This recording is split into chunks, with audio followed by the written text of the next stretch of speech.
ನಮ್ಮ ತಂದೆ ಹೇಳಿದ್ರು, ಇಲ್ಲ ಅಂತ ಹುಡುಗಿ ಅಲ್ಲ ಅವಳು. ಅಲ್ಲ, ಅದು ಹೇಳೋದು ಎಲ್ಲರೂ ಹಾಗೇನೆ, ಫಸ್ಟಿಗೆ ಹೇಳೋದು ಹಾಗೇನೆ ಅಂತ ಹೇಳಿದ್ರು. ಮತ್ತೆ ಅವ್ರ ಹತ್ರ ನಮಗೆ ಮಾತಾಡೋಕ್ಕಾಗಲ್ಲ, ದನಿಗಳವರು ಮಾತಾಡಿದ್ರೆ ಮತ್ತೆ ಹೊಡೆದು ಬಿಡ್ತಾರೆ ಅವರು, ಅಂತರ ಇದೆ ಅವರು. ಅದಕ್ಕೆ ಸುಮ್ಮನೆ ಆಗ್ಬಿಟ್ಟಿವಿ. ಅವರು ಮತ್ತೆ ಮನೆ ಒಳಗೆ ಹೋದ್ರು. ಒಂದು 10-20 ನಿಮಿಷ ಆದ ತಕ್ಷಣ ದೊಡ್ಡ ದನಿಗಳು ಬಂದ್ಬಿಟ್ರು. ಅಲ್ಲಿ ರೂಮಿಗೆ ಅವರ ಹಾಲ್ ಇದೆ, ಕೂತ್ಕೊಳ್ಳೋ ಪಟ್ಟದ ಕುರ್ಚಿ ಒಂದಿದೆ. ಅಲ್ಲಿ ಬಂದ ತಕ್ಷಣ ಹೊರಗಡೆ ಯಾರೊಬ್ರು ಬಂದು ಕರೆದ್ರು, ದನಿಗಳು ಬಂದಿದ್ದಾರೆ ಅಂತ. ಹೋಗಿ ಮಾತಾಡಿದ್ವಿ, ವಿಚಾರವನ್ನ ಹೋದ ತಕ್ಷಣ ಅವ್ರಿಗೆ ಗೊತ್ತಾಯ್ತು.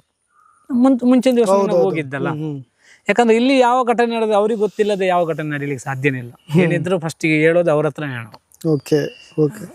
ಹಾಗೆ ವಿಚಾರ ಅವ್ರು ಹೇಳಿದ್ರು ತಂದೆ ಹತ್ರ. ಅವಾಗ ನಿನ್ನೆ ಹೇಳಿದ ನಿನ್ನ ಮಗ ಕಿಡ್ನಾಪ್ ಆಗಿರೋದು ಅಂತೇಳಿ. ನಾನು ಹೇಗೆ ಹೇಳಿದಂತೆ ರಾತ್ರಿ ಯೋಚನೆ ಮಾಡಿದ್ರೆ, ಆದ್ರೆ ಈಗ ನೋಡಿದ್ರೆ ಅದು ನಿಜವಾಗಿರಬೇಕು ಹೇಳಿರೋದು ಅಂತ ಅವಾಗ ಹೇಳಿದ್ರು ಅವರು. ಅದೇ ಸತ್ಯ ಅಂತ ಅನಿಸುತ್ತೆ ನನಗೆ. ನೋಡು, ಅದಕ್ಕೆ ಸಂಬಂಧಪಟ್ಟ ಇಲಾಖೆ ಅಧಿಕಾರಿ ಹತ್ರ ನಾನು ಮಾತಾಡ್ತೇನೆ. ನೀನೊಂದು ಕೆಲಸ ಮಾಡು, ಮಂಜಸ್ವಾಮಿ ಅನ್ನಸ್ವಾಮಿ ಇಲ್ಲಿ ಇದ್ದರಂತಾದ್ರೆ ಯಾರು ಮಾಡಿದ್ರು ಸಿಕ್ಕೇ ಸಿಗ್ತಾರೆ. ದೇವ್ರ ಹತ್ರ ಒಂದಿಂದ ಹರಕೆ ಹೊತ್ಕೋ ಅಂತ ಹೇಳಿದ್ರು. ನಮ್ಮ ತಂದೆ ಯಾವಾಗಲೇ ಮಂಜಸ್ವಾಮಿಗೊಂದು ಬೆಳ್ಳಿ ರಥೋತ್ಸವ, ಹಾಗೆ ಅನ್ನಪ್ಪ ಸ್ವಾಮಿಗೊಂದು ಪೂಜೆ ಮಾಡಿಸ್ತೇನೆ ಅಂತ ಹೇಳಿದ್ರು.